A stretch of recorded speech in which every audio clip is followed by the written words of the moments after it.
few points with you about how to train on the body paint mag. One of these have been cool, calm, collective, nice and loose, shoulders nice and loose, no tension in the shoulders. If you're tensing the shoulders, that means you can limit what you can do on the body paint mag. So when you've got a tensionless body, that means this will help to deliver movement. Movement delivers speed, delivers power. If you're all tense, movement gets broken down, the speed gets broken down, the power gets broken down. So that means the results are not the same.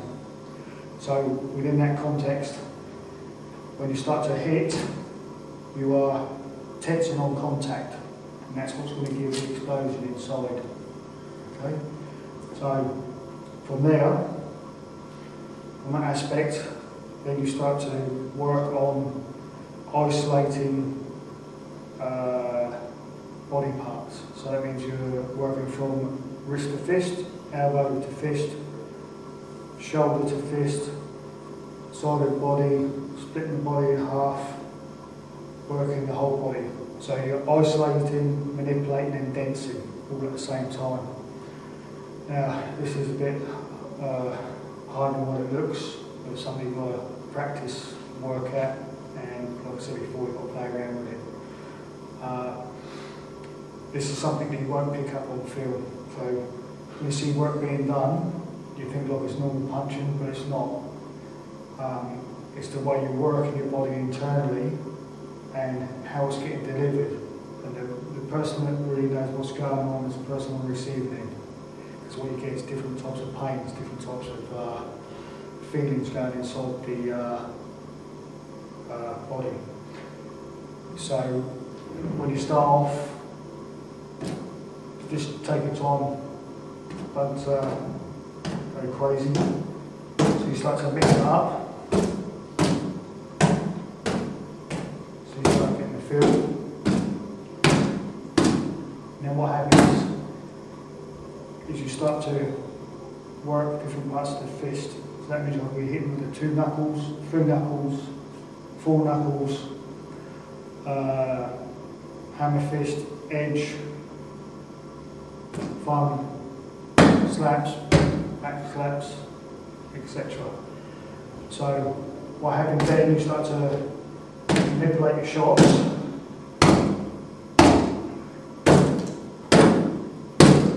So what I'm doing here, I'm isolating body parts, I'm mixing up different parts of my body. So obviously, when you're working on a real body, you'll see some sort of feeling coming from it. Remember, this is a tool for training.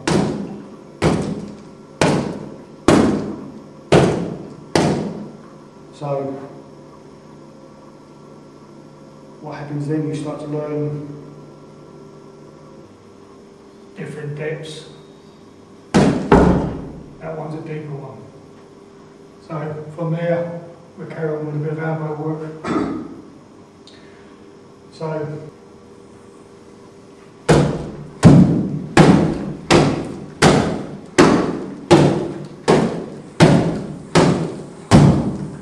next your ankles up.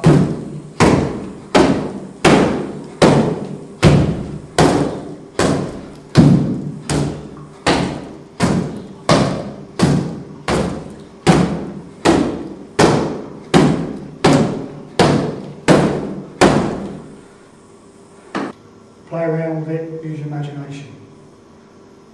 Another good area to work with is on the boxing side.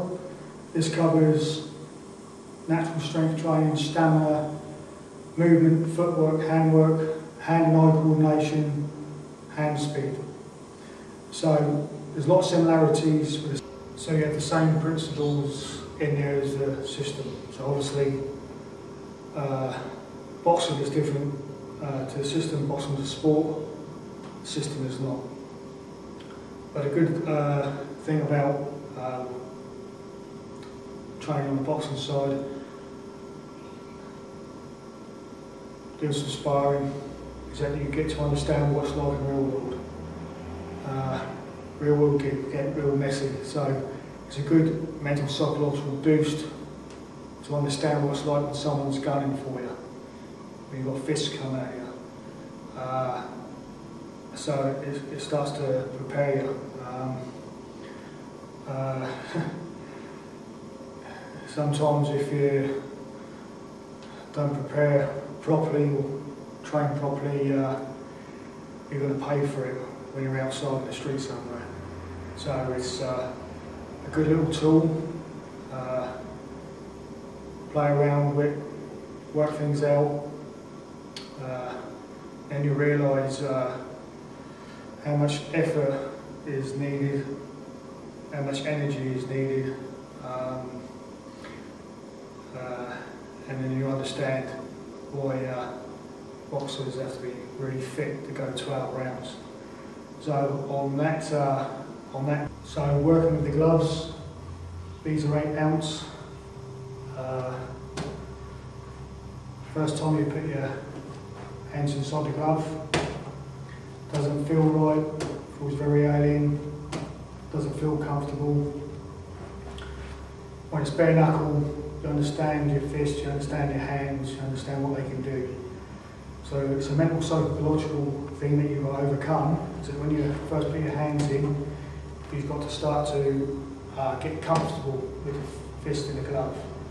So by playing around on a body opponent bag or a punching bag, you start to work your fist inside the glove so it feels comfortable. So once you're comfortable with that, if you think about it, you've got 2 barriers to work with.